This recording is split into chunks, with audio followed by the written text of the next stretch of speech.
reception area and everything looks lovely, but when you walk in or when you call, people are like, hello. And there's no welcoming, there's no engagement. And so,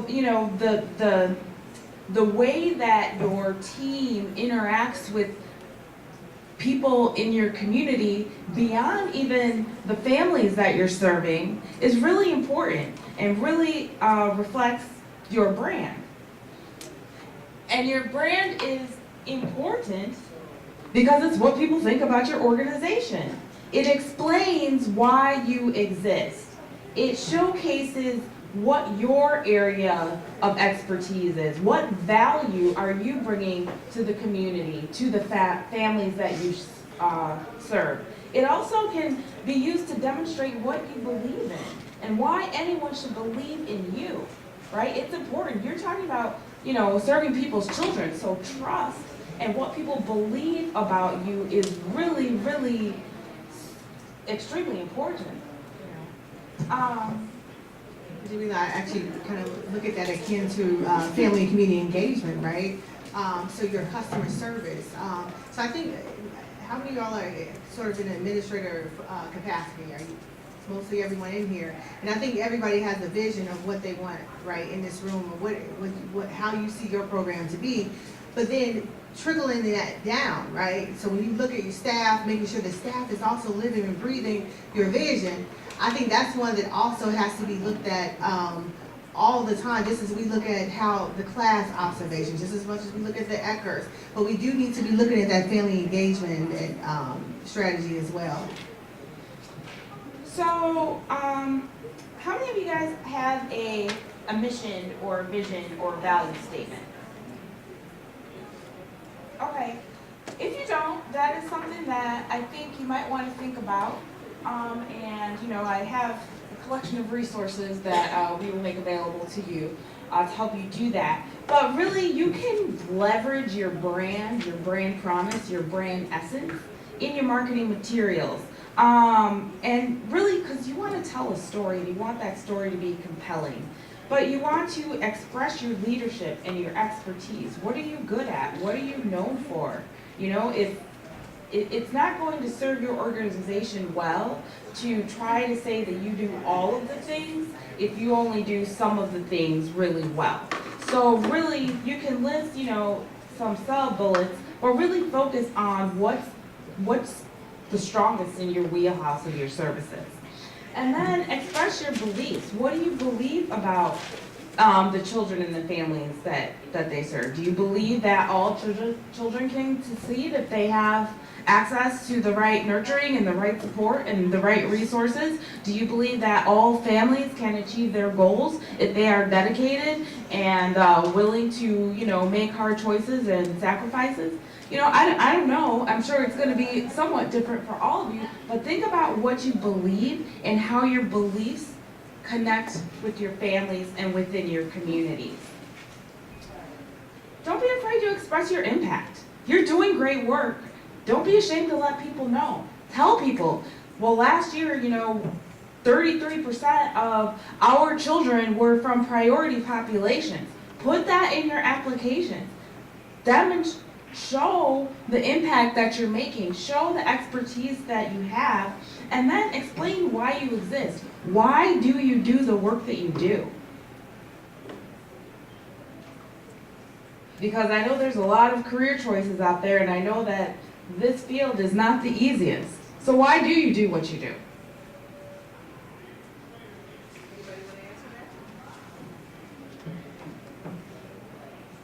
Did this happen?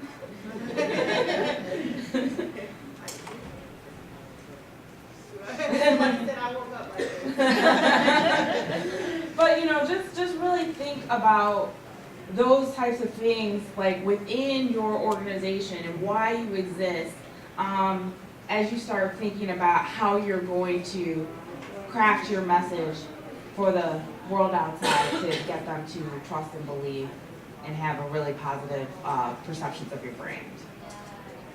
So yeah, start with what many of you already know. Your mission, your vision, your values, the things that we just talked about. And then we get to the what I think is the fun part, but many of you don't agree, but that's okay. And that's putting it out there, right? Putting it out there for the world to see, the goals for your marketing, the audience, the messages, and the tactics. Oh, can you skip this slide? Sorry. I meant to delete this. Yeah, keep going. The whole thing. Thank you. Okay. So marketing goals are really important, a place to start, because I always think about beginning with the end in mind. So in this case of what we're talking about, the RFP has very specific goals. It lists the eligibility or the selection criteria, so you know basically what you need to achieve. You know that up front. So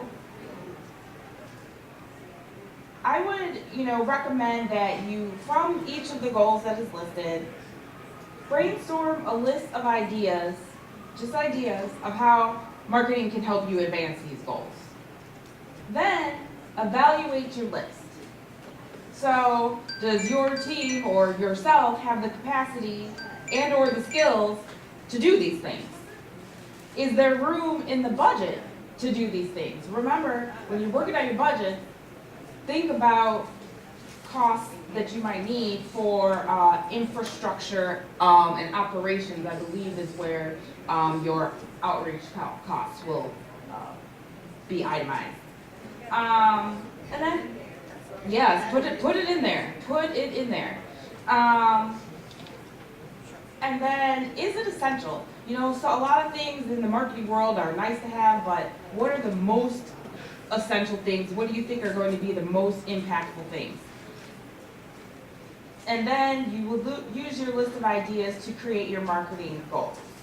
So I have kind of an example of a process of the way to work through this. So goal number 1, achieve full enrollment by September 1st. I don't know if that's a real date. I make things up sometimes. But then think about how you can use marketing to advance this goal. So there's the list, the original brainstorm list of all the ways that we came up with of how marketing can help you achieve full enrollment. You'll see some things have been crossed off. And we crossed off because we generated the list, but then we went and re-evaluated the list in terms of, skills, capacity, cost, and we determined that we don't have the money nor the manpower to deliver door tags throughout the community, and we can't distribute posters throughout the community because we don't have money to print them and we don't have people to distribute them, right? So we took those off the list. Does that kind of make sense of a process to go through? It's not too difficult. This little structure, I think, helps make the process of entering into marketing when you haven't more manageable. I like to compartmentalize things. I do this, and then I do this, and then I do this, instead of trying to think about it all at once, because then I feel overwhelmed. So, real quick. So from there, based on how marketing can advance these goals, we came up with some possible marketing goals. So when we're entering into our marketing, we want to know, are marketing efforts paying off? Are we achieving the outcomes, the desired outcomes, right? So maybe we set goals to meet 20 new eligible families at the open house, to complete our online listings and Google My Business and Yelp and things like that. We got to get found out there. So we have a goal to complete that listing by May 15th. And maybe we want to do some newsletters on early childhood development topics because we're experts and we know this stuff already. And send that out 4 times, once a month between May and August. So these are goals. So now we have some concrete things in mind on paper laid out that we're going to do, and we can get ready to do them. And I just also wanted to add too, so these are awesome. Now let's even dive deep even more, right? how do we, so now this opportunity also presents itself where we can find and enroll families who are not attached to CCAP. When you think about your funding formulas, right? We talked about that in the previous slides before. Now, how are you going to find those families? So a lot of times, so you want to think about sort of your marketing strategy from a multi-tier, right? So you got market flyers, you got things where if you go out, you find families. But then there's also families just coming in. That is truly, that's the sort of some of the moderately at-risk families. How do we really reach the most vulnerable families? How do we find them? It definitely is coming outside of the door, right?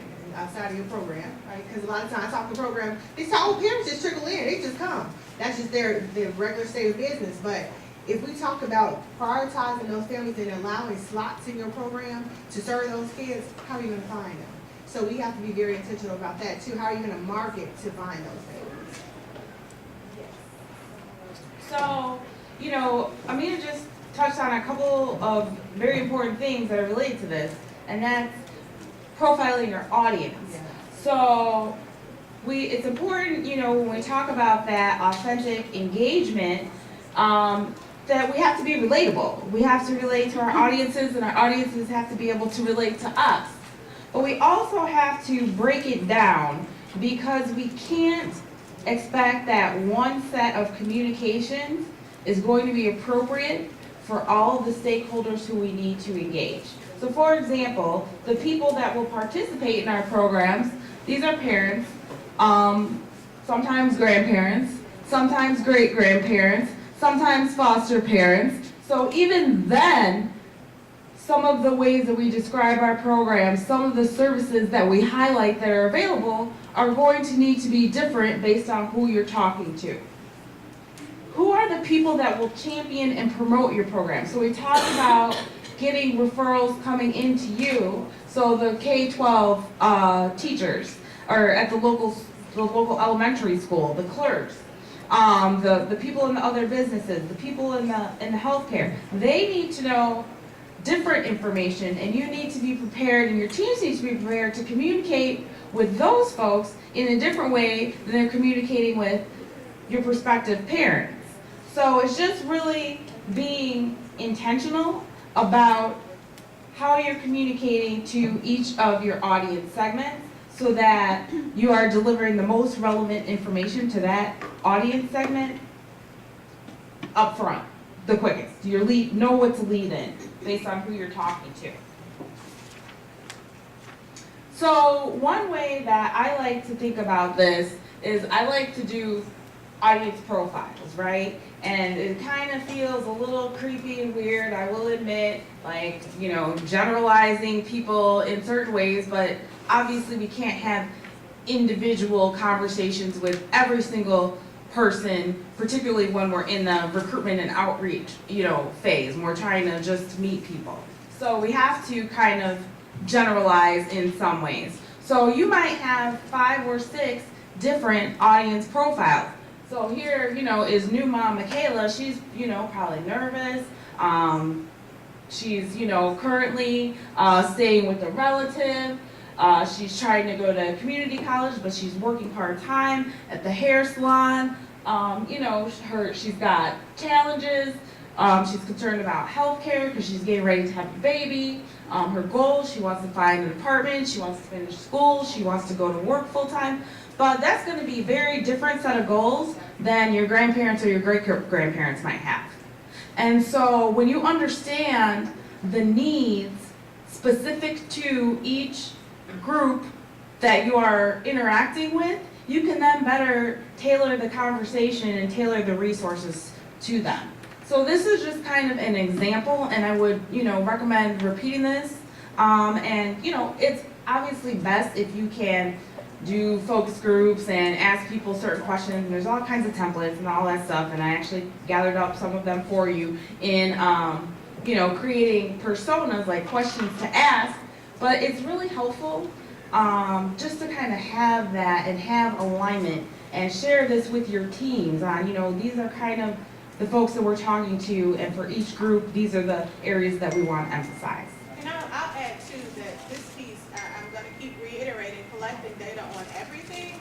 So as you're engaging families, talking to families, meeting families, as you're serving families, that's when you can kind of look at these profiles and kind of glean information from that. So as you're out with families, maybe you meet somebody like Michaela and you're talking to her about some of her goals, make notes of those things, and those are things that you can think about. I met 15 teen parents, and these goals kind of align amongst those teen parents. That right there is an ad hoc focus group, honestly. Yeah. So like thinking about the things that you already do and how you can use that to address some of the marketing needs that you need. So now that we know what we need to accomplish and we know who we're talking to, we need to start thinking about what are the messages. The messages need to be simple, consistent, and frequent. It's important to reach the right people at the right time with the right message, right? So, going back to this profile that we just created, when you understand the pain points, the challenges, the problems that your audience is facing, your message can speak to the solution and how your program will help solve the problems that folks are having. But you have to first understand deeply the problems that each of your segments is having. And then when you develop your messaging, you can address that. If you are having problems finding care after school, maybe your program can't provide the care, but your program has, a lot of connections within the community, so you can make that referral. So just think about how you are messaging in terms of solving problems. Julie, I also want to add, so we also think about that right at recruitment and intake, right? So you may even want to message on your flyer, support needed if families need their vital records to enroll in your program, right? So how many of you all have had families where they don't have all of their birth certificates, right? So if you haven't had Head Start before, that's when you want to make sure you're building into your funding formulas, so a little bit of support for that. In addition to that, there are emergency funds that you can tap into in your individual communities that may have that. So it is going to take a little bit of time to kind of research those partnerships and things that are offered to better support families. And then just, in terms of your messages, your programs, I'm sure, are very robust and they do a lot of things. But people today, we can't pay attention and we can't hold on to a whole lot of information. So think about what is the one or two or maybe up to three most important things for people to remember, and repeat those things again and again and again and again. And then what actions do you want people to take? Do they need to call, and is somebody going to walk them through and talk them through determining which program they might be eligible for? Do they need to fill out just a form online? What actions do they need to come to an open house? We need to tell, giving people the information about about your program on a flyer or having a poster is great and it's informational, but helping people know what to do is essential. You have to inspire that action, and you have to make it easy for these folks to take action. And then, this is going back to inside your team, just how is your team talking about your organization? And you might just ask your team members, role play with me for a second. Describe our services. And if you ask 5 different people there, will you get 5 different answers? Are you okay with those answers? If you're not, then, think about your messaging. Think about having a message template, which I will show you now. So what I like to do when I'm thinking about messaging, and I'm thinking about messaging in particular for a variety of different audience segments, that can kind of start feeling like a lot and kind of start getting overwhelming. So what I do is I kind of start with the highest level thing, the broadest thing, and I create a message map. So usually my message maps will have a key overarching message, and that's the message that no matter what, that message should be pretty much communicated all the time. And then I come up with usually 3, sometimes 4 or 5 key supporting messages that funnel down from that overarching message to kind of break down each of the main points of that overarching message a little bit more. And this is just really helpful, first of all, for internally getting your staff on the same page of what's important and the hierarchy of what to communicate to whom, as well as once you get into the next step of activating the marketing, getting into tactics, when you need to write an email, or you need to create a flyer, or you need to do some social media posts, you're not rethinking from scratch every single time what to say. You just go back to this, and this gives you the topics to focus on, and so then you can craft, a catchy sentence or two, but you're not thinking up what to say. This also helps with consistency and clarity, so that people are, again, with what the difference between what you want people to think and what they actually think, that can fall apart when your messages are inconsistent and not clear. All right, I'm gonna start talking really fast now. Marketing tactics. So a lot of folks want to jump right into tactics and skip everything that I've been talking about since I started talking here. And really that just is gonna make it a lot harder. Because basically, if you do all the things that we've just been talking about, you'll have your toolkit ready to say, all right, I've got an email to write. Let's see, a little bit about the organization. Here's where we're strong, here's where we lead, here's what we believe. Okay, a little bit about our services. We know who we're talking to.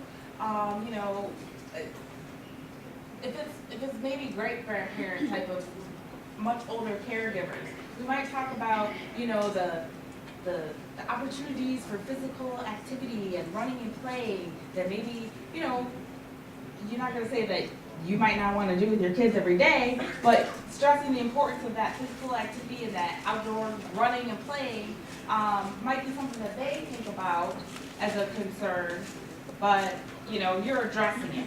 But you've already got that figured out. So you can just go back through your documents and say, oh yes, I have this, oh yes, I have that. So that's why it's really important to do the work, do the thinking, do the planning before you jump into doing your tactics. And so, in terms of tactics, really that's determining your marketing vehicles that you're going to use. In person, we've talked about that a lot. People are your number one ambassadors. People are the most important marketing tool that you have in your toolbox. Of course, websites and social media these days are really, really important. I believe I just read a stat that says something like 87% of Americans have used the internet almost every day. That's a big number. Now it might be, via mobile devices and smartphones, but that's a lot of people. Are any of these vehicles within what some of you guys are using? How many of you all, just curious, have used your parents as ambassadors to share information about your program in the community? Amazing. Do they sometimes receive stipends or incentives? Great. Think about that for the application too.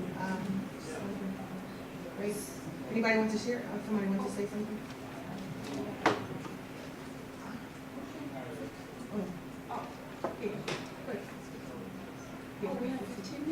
Yeah, we still have time. Yeah, I just wanted to. Okay. I'm sorry, but somebody was gonna say something. Okay. Fine.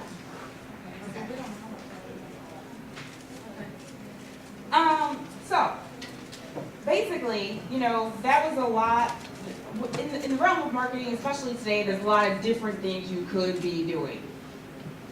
But you probably need to narrow down your approach. And so, this is a series of questions to ask about each tactic that you're considering doing before you do it. What are you gonna do? Who is going to do it? Because you can have all of these ideas in the world that are great ideas and will absolutely help you achieve your goals, but if you don't have the manpower, then that's probably not gonna fly. When are you gonna do it? Why is this an important thing to do? How much will this cost? And how does this support the goals? And so when you evaluate these questions, here's an example. So one of the things that we are going to do as a tactic is we are going to pay for placements in Google search results. And we're going to identify certain keywords. We're only going to pay for having our search results appear at the top when people Google certain things. Maybe it's preschool in my zip code. Maybe it's early learning program. You'll have to think about what's most relevant for you. Who? Trish will be responsible. So you've already decided that Trish is going to be the one who is executing this. When? We're going to do it monthly from May to August. Why? Because pay-per-click can put our organization near the top of the search results, making it easier for potential families to find us, or other community agencies who could refer to us. How much? We're going to set our budget at $25 a month for 4 months. So $100 we're going to spend on this. And how does it support the goals? It will drive more qualified traffic to our website to find more information about our programs. And we know it's qualified traffic because we've said the key words, right? So we've already kind of said these parameters of if you're searching for this, you're kind of pretty relevant to what we're doing. So that's a good litmus test to do this before you jump in, to make sure that this all looks good. If you have other stakeholders within your organization that need to give buy-in, this is a great way to present your plans to them, to get that buy-in, to get everybody on the same page. And then, once it's good to go, plan your work and work your plan. So with marketing, one of the things, that I've said is, we gotta repeat things, right? So, we might have the Google campaign going on, but maybe we also want to do a Facebook campaign at the same time, and maybe we are going to do a series of email communications.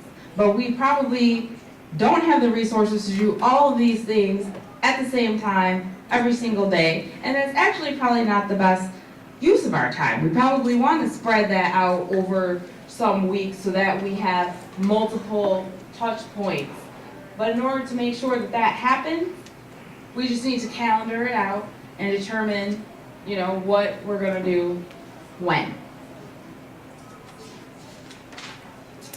And then finally, I have gathered up a few helpful resources. These are things that you could do right now. These are things actually that the top 2 things I've spent a fair amount of time doing for Illinois Action for Children. It was a little bit complicated because we have so many different locations that they were claimed by different departments throughout the agency, and it was not one comprehensive listing. I didn't have a way to respond to comments that were going on about our location in Chatham, but I could respond to comments versus our location in Damon. On Yelp, some of our sites were listed, some of our sites weren't listed. There were incorrect phone numbers. I don't know how this information gets out to these places in the first place, but it very well may be out there, but it also very well may not be correct. So you'll want to look particularly at Google My Business, because that's the main search engine that people use. See your listing, claim your business, update your information, your hours, your phone numbers, your address. All that stuff has a tendency to not be correct. And also by doing that, you will then be able to receive notifications in your email inbox when people review your organization, as well as when people ask questions. So at Illinois Action for Children, we get a lot of questions, what are your hours, what phone number, what's the fax number. People just post these questions. What's really cool is sometimes other people in the internet just answer these questions. But, you know, I try to stay on top of it and answer that because they don't always answer right.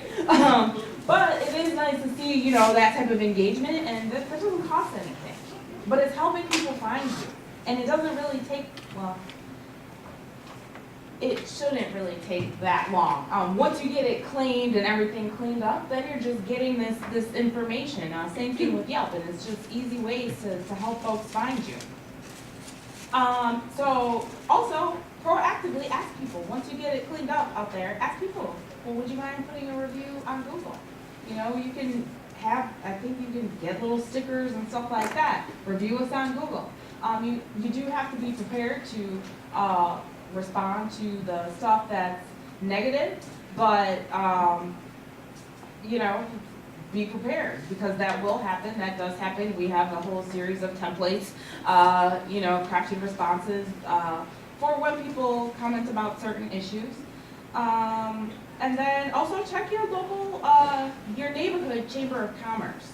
So your neighborhood chamber of commerce might have a directory listing on their website. They might be able to include information about your program in their newsletters, and more often than not, it's not going to cost anything, or it'll be very inexpensive.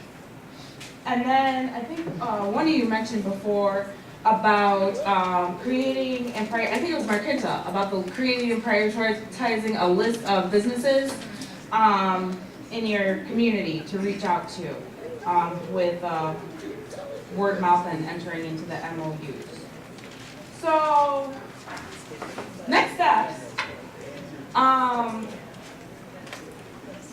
Before we talk about next steps, Okay. I just want to share a couple of points. Just signing this up to the RFP and incorporating family engagement in the RFP.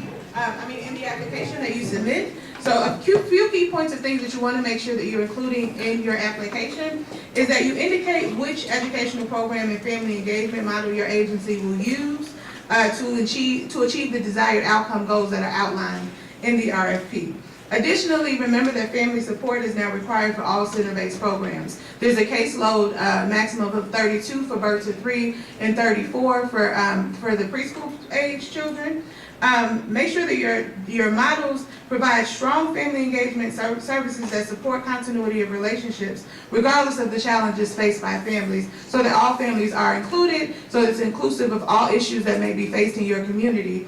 Additionally, make sure that your plan addresses those principles of family engagement. They were included in here, but they're also outlined in the RFP. So make sure that those are included. And make sure that you include how you plan to use your community, build those relationships in your community, and those resources to support your family to mitigate barriers to access and barriers to attendance as well.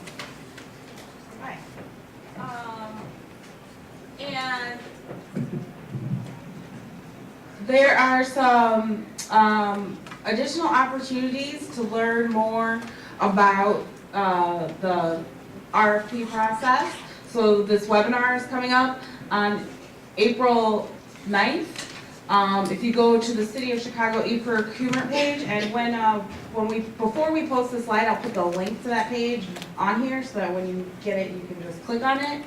And then there are these in-person conferences. And I believe you can show up. Yeah, and so you don't have to register, you can just show up.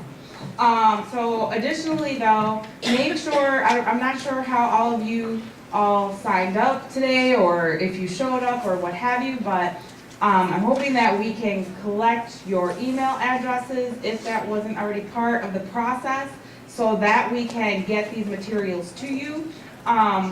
Because what we will do though is for the entire early learning conference, we will gather up as many presentations as we possibly can, links, resources, other handouts, and we will post them on our website and then send you all a link so that you can download and access all of these resources.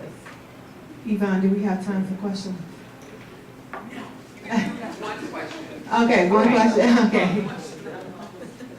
All right, question? Well, I was just gonna say, if you would like to know more or if you have additional questions, I think that there was a way to provide your feedback, so just let them know when you provide that feedback, the areas that you have questions about, and then we can arrange for more follow-ups on those areas. And then also, Jemilah, we can put our parking lot up Oh, over good. here with stickers. Okay. So people who Good. have questions, we'll collect them. Okay, any one, like, question somebody wants to ask, one question per Shauna. Okay, well, thank you all very much, and enjoy the rest of the conference.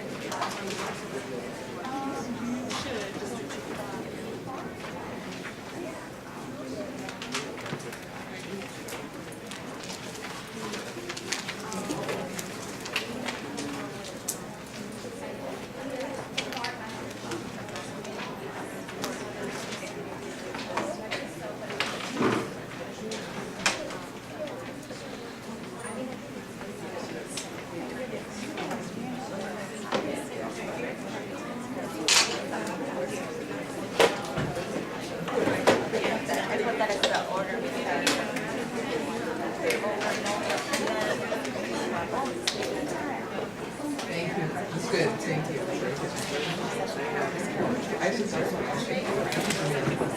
Okay, everyone, we're getting ready to transition over to the next speaker, talk about strategic planning. We're excited that Allison is here to share with you. I want to make sure that you know to be filling out your evaluation forms for this session. If you did not sign in and you are interested in getting the handouts, please make sure you stop at the desk and make that happen so that we have that. We will email out a link, or rather email out the handouts to you because it'll be a little while before we can post them. The other thing I did want to share is we do have a cancellation this afternoon in the next set of sessions after lunch. Working with partners, we unfortunately had to cancel that. Our speaker was not available. And that session's 12:30 to 2. There are two other very good sessions though to attend. One here around workforce staffing, needs and budget, which I know will be very informative. And then home visiting basics. If you're thinking about adding a program model that will support you while you are in this transition phase, that would be a good workshop to attend. So we will get ready to start momentarily. Thank you so much for coming today.